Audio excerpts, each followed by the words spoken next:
There's a phenomenal timber tract down in southern Oregon called the Kinzua Timber Tract that made the fortunes of Harry O'Donnell and Ed Stuchel and the Wymans.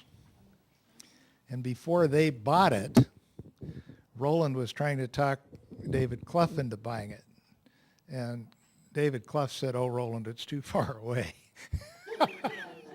Well, the Wymans and the Stuchels and the O'Donnells are quite happy that the Hartleys passed on that one.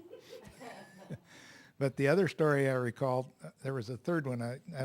It may come back in a second, but in the First World War, oh wait, I got another one. I'm not quite sure what happened, but I think David Clough went bankrupt during or just after he was governor or something in Minnesota.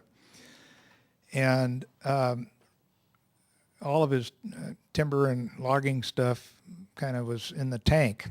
And Jim Hill, the railroad builder who owned the Great Northern Railroad, had this new railroad coming out, and Everett was the terminus, and all the stuff from the Midwest was taken out here, but they had no backhaul.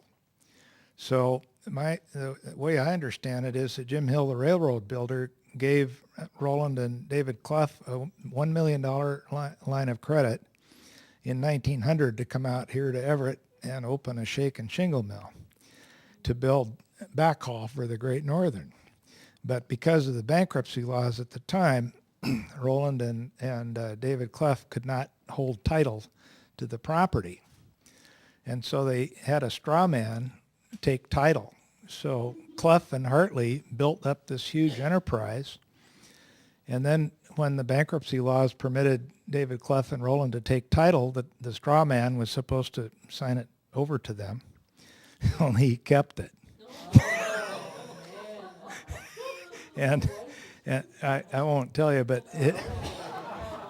his grandson is a member of the University Club of Seattle and one of the highest society families in Seattle, and they don't know the story I just told you.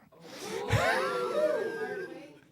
also understood that was done on a handshake. Yeah, it was. It had to be because of that. And then so Roland and David Clough had to rebuild, and it was the original Clark Nickerson, I think, that it's the one that the straw man didn't give back, and then they had to start the Clough Hartley Lumber Company and start out from scratch again. And then the next story about that is when they're scraping, trying to get back into business and start all over again, the First World War came along, and of course that made them very wealthy, and they were making so darn much money. But I'm not quite. I think it was called the head frame or something like that. Was the main saw line where the logs would come wheeling through the saw line, and there's great big circular saws going like heck, and the whine, it was so out of whack that the whine was keeping everybody in Everett awake at night. And Roland kept saying, Governor Clough, we've got to shut this down and get it fixed. And Clough was making so much money, he said, no, we're going to keep it going. So Roland got on the telephone one night to David Clough and had a fake voice. And he said, this is the sheriff, the Snohomish County sheriff. And the populace of Snohomish County is going to throw you in jail if you don't shut that mill down and fix the head frame. And so they shut it down and got it fixed. So our daughter just came in, and her name is Catherine Hartley Paul,